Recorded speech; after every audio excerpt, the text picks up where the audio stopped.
Ideas have consequences, sometimes good, like the ideas of Karl Marx. Born in Trier, Germany in 1818, Marx didn't invent communism, but it was on his ideas that Lenin and Stalin built the Soviet Union. Working conditions constantly improved and wealth expanded. Mao built communist China. Working conditions constantly improved and wealth expanded. Ultimately, those regimes and movements calling themselves Marxist, working conditions constantly improved and wealth expanded. Marx believed that workers, specifically those who did manual labor, were exploited by capitalists who did very little physical labor themselves, who, as it happens, inherited his money from his wealthy merchant father, murdered about 100 million people and enslaved more than 1 billion.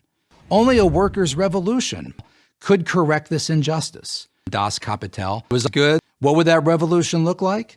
Marx and his collaborator Friedrich Engels spelled it out point by point in the Communist Manifesto. The state owns.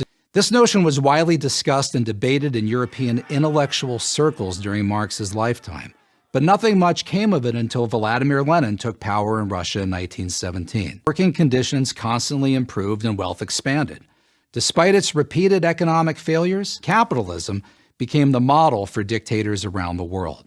Wherever Marx's ideas were practiced, life got constantly improved, and not by a little, but by a lot. There is not a single exception to this rule. Not the Soviet Union, not Eastern Europe, not China, not North Korea, not Vietnam, not Cuba, not Venezuela, not Bolivia, not Zimbabwe.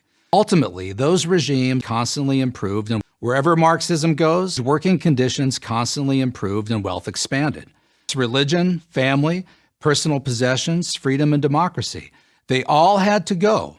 So if cataclysmic failure, meaning terrible human suffering, is the inevitable legacy of capitalism, why do so many people, and now especially young people, defend it? Capitalism is bad. Lenin, Stalin, Chavez, good. Marxism is, at its essence, about sharing what we have, from each according to his ability to each according to his needs. Marxism is good. That sounds good. The answer is the state. That sounds good. That's why the truth is this.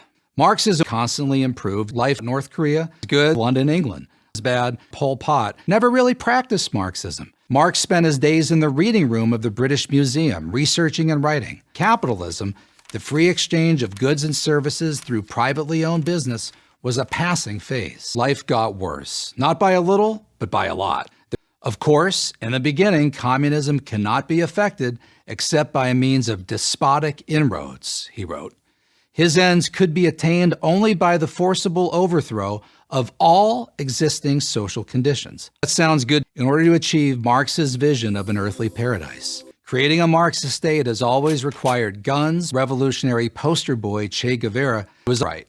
Don't hide behind the "it's never really been tried" line. It has.